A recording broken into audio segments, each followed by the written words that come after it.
Okay, well, welcome back. Just a little bit of a smooth piano. You know, if you don't have some good music, some fresh beats, good tunes right now, you're missing something.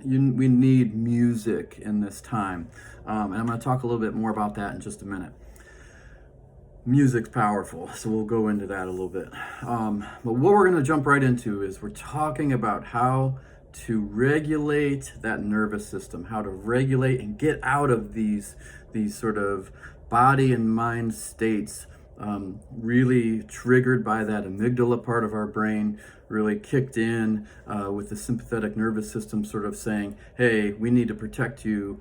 We're going to immobilize, ready you in every way, give you blood flow, change heart rate. We're going to give you what you need to take on a threat, to fight off danger, or to run from it, or to just go somewhere, hide, and shut down. That's often what our bodies are experiencing, our minds, in stressful moments. And I think this has, in many ways, brought on a lot of stress for a lot of people. I think it can be, again, triggering.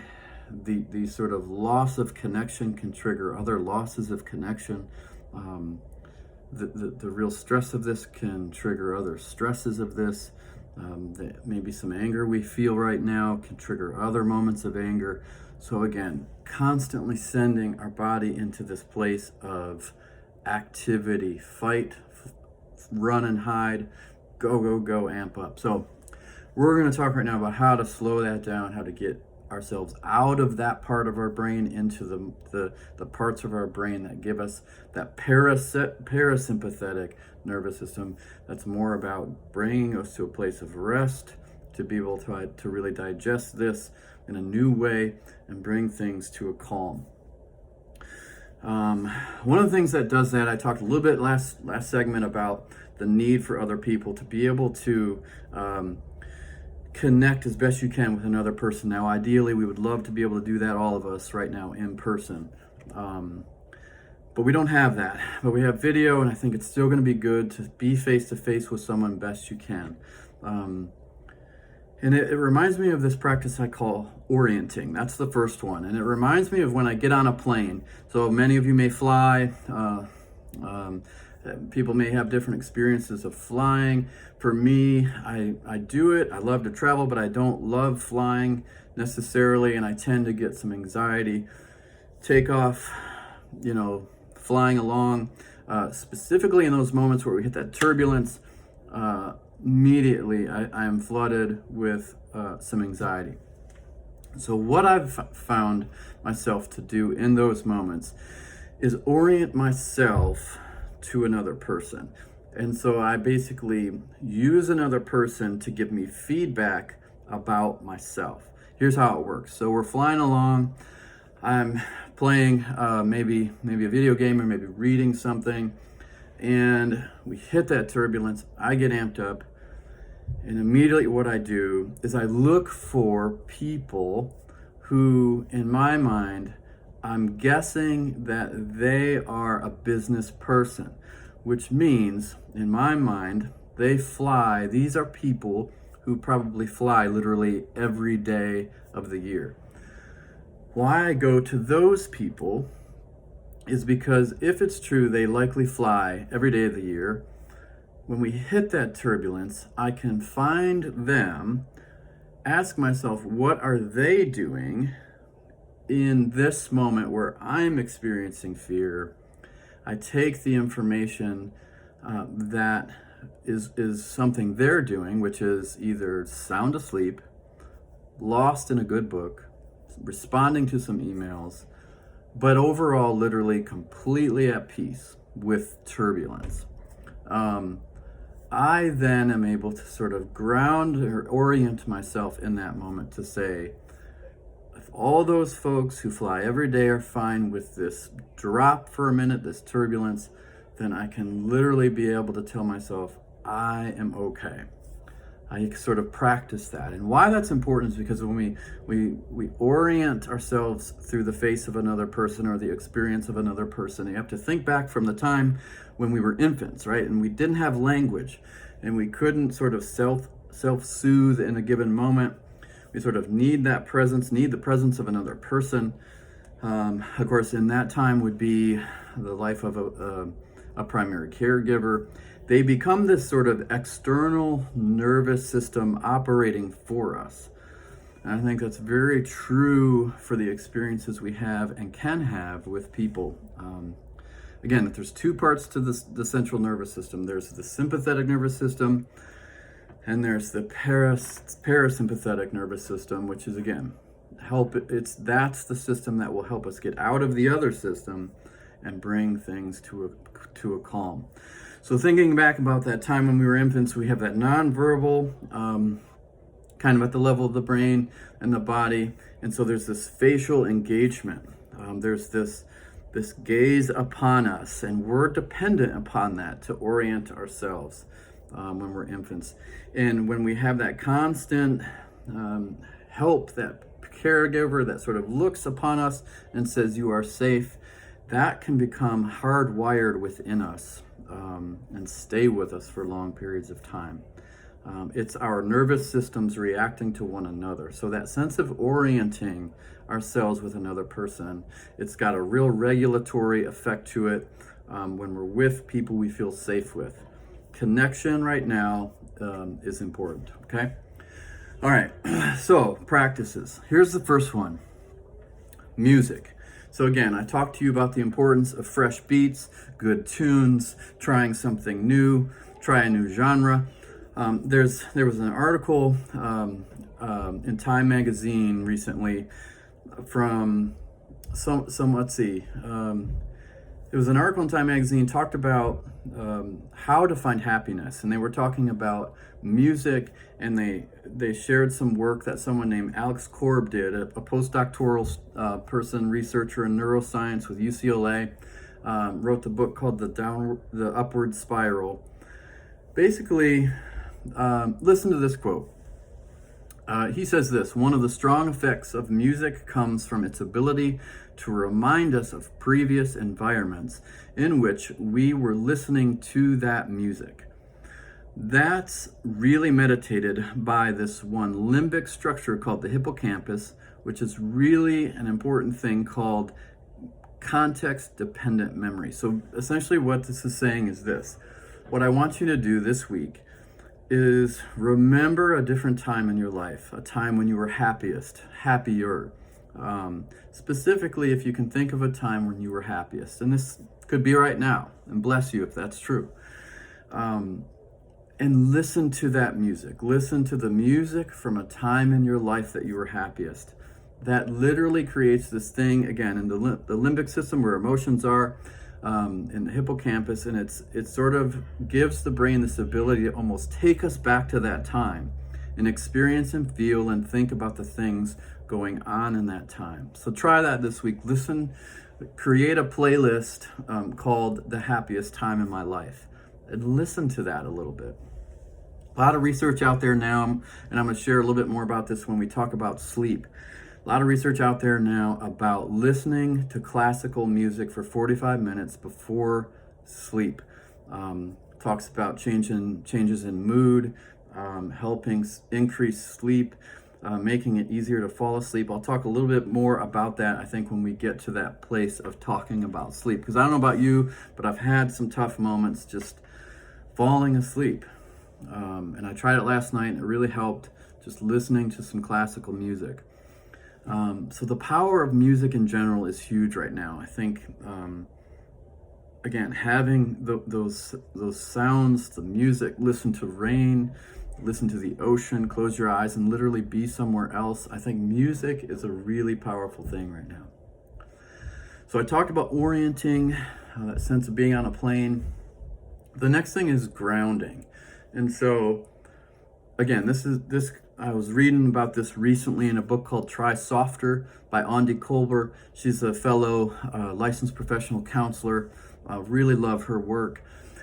She says to really get your hands on something and get them moving. She says grounding, basically it's this engagement of all the senses. So you can even do this right now. Sit somewhere, and I think this works best outside, but Sit somewhere and just take a look around you and name 5 things that you see. And then take some time with that, whether it's pictures on the wall, whether you're outside, the trees, the clouds, whatever it may be. The next thing is just sort of to be able to engage sound. So again, really good practice when you're outside is just to close your eyes and try and come up with as many things you can hear. The birds, the wind, rustling of leaves, anything that you can just simply hear. Let that be, sit with that, engage that. If you can find different things to get your hands on, to touch, if you can find different things, 3 or 4 things to just sort of smell. Sit tonight and have an orange, your favorite perfume, maybe 3 or 4 other things, and just take some breaths and let yourself smell those different aromas.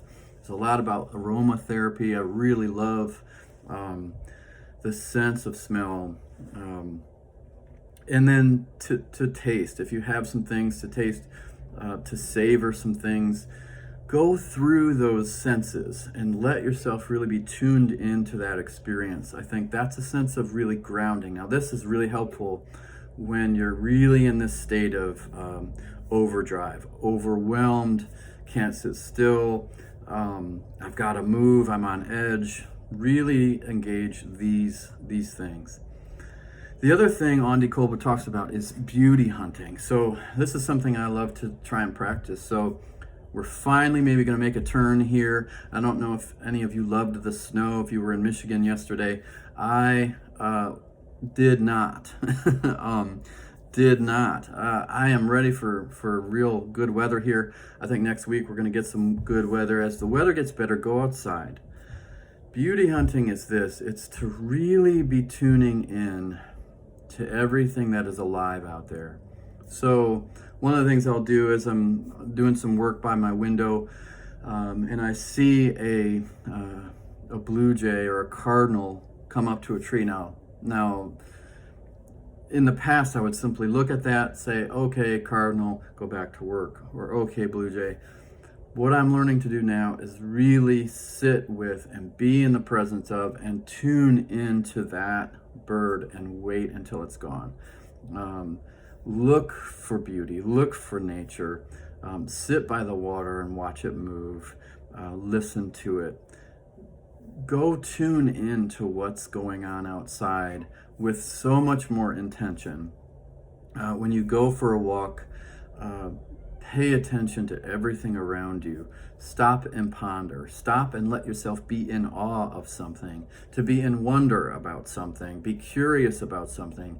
These things can really begin to bring you back to a place of groundedness and centeredness. And maybe even create a list of 10 things. You can do this really well with your children. Give them an adventure bag, and you're going to go search for pine cones and rocks and sticks and all kinds of things that you're going to go hunting for beauty, for nature, and really, really tune into it like you've never done so before, and be with it, be present to it. It's a very contemplative, sort of meditative practice to do. So that's beauty hunting. I think creativity is huge right now. So learn sign language, get some things going online where you're learning how to paint something. Musically, learn a new instrument if that's possible. Learn Spanish, learn something. Get your hands on something. Clay, Play-Doh, play with your kids. Get your hands active. That's almost the sense of literally put your hands on something and ground yourself. I think that's a really healthy. Creativity is such a big deal right now, and I think accesses different parts of the brain, again, getting you out of that place of overdrive. The next thing, of course, is physical exercise, and of course, we're not at the gym. We can't go to these great places that maybe we've always had, so go old school. Do yourself a favor, go watch Rocky IV and just get old school. Push-ups, pick up a tire, go to the natural world around us and do things, push against things, go for a walk, a jog, all those things you can still really do in this moment. Physical exercise is still necessary. When I talk about immune system, I think I'm going to combine that when I talk about sleep. Immune system, the only real provable things that help immune system is physical exercise, sleep, and staying hydrated. Those are the true blue things. You can read all kinds of things about immune system, but those are the true blue things that increase our immune system right now. And that's something we all want, certainly as this virus is going around. Physical exercise is still a big deal right now.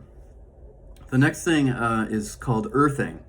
Grounding or earthing. Look this up, Google this. Sounds a little bit hokey sometimes, but earthing, I've never had someone who came back from a moment where they were lying on the beach at the ocean, got their fresh beats in their ear, or their favorite book. They're literally lying on the sand with their feet on the sand and in the sand.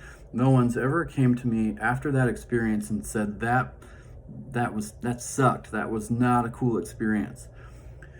Everybody comes back and says, I feel renewed, I feel refreshed, I feel better. The reason is this, that direct physical contact with the electrons of the surface of the earth, there's something about it, again, there's more research on it, that does something to our physical bodies. And of course, right now, we're so separated from those experiences, but when you can go get a really warm day, be barefoot, lie in the grass, just no towel, no nothing, let yourself lay in the grass, put your hands on the ground, put your bare feet on the ground, and just be connected to the earth. There's so much coming out with regard to some research talking about improvements with sleep, reduction in blood pressure. Sometimes it helps with chronic pain, improves mood, decreases fatigue. There's a lot of things coming out about this and have been out about this for a long time. Maybe some of you have been doing this for a long time who probably should tell me more about it. But I am loving this. It's again, that moment where you're lying on the beach. What I try and do is go out, take some calming music, literally lie in the grass, close your eyes, and just sort of be connected to sort of that electromagnet contact, that physical contact with the earth. The next thing is I want you to do is think about being more rational, reasonable, compassionate, and kind. Get away from the sort of the critical, the judgmental. When you see some data, for example, in the news, and you maybe don't know what's true, what's not, I want you to really practice what are a couple of other perspectives here that are possible. I think when we're in this fight or flight mode, it's harder to stop and be reasonable, logical, sensible. I want you to tune into that part of your brain, that more frontal cortex, and try and reframe. Some of you are really good at this, but to try and really reframe something, when you get in that mindset of, no, this is what's happening, this is what's going on, try and reframe this. Try and think logically, try and tune in to being more reasonable. Again, lower expectations, all those things are really helpful. Whenever you have a negative thought, try and reframe it 3 different ways. And again, do this with another person as well. A couple more things, I think. Gratitude. Gratitude literally lights up the frontal cortex of the brain and kind of gets you out of that place. Again, a fight, flight, or freeze.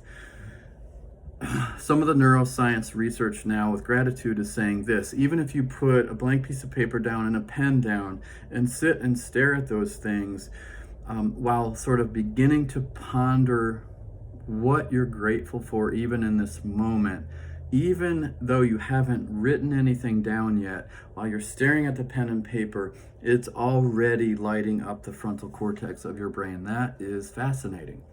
I want you to think still of gratitude, and it is for some of us really hard right now, but to try some of this. The last thing really is this. And there's so many more things, but I think these are really specific things that I want to share with you that can be really specific in beginning to help us calm that sort of activity of the brain that says we're ready to fight, we're ready to escape, we're amped up, cortisol, adrenaline, all of these things going. What I'm trying to help us do is calm those things down and bring us back to a place of rest. The last one is this: breathe.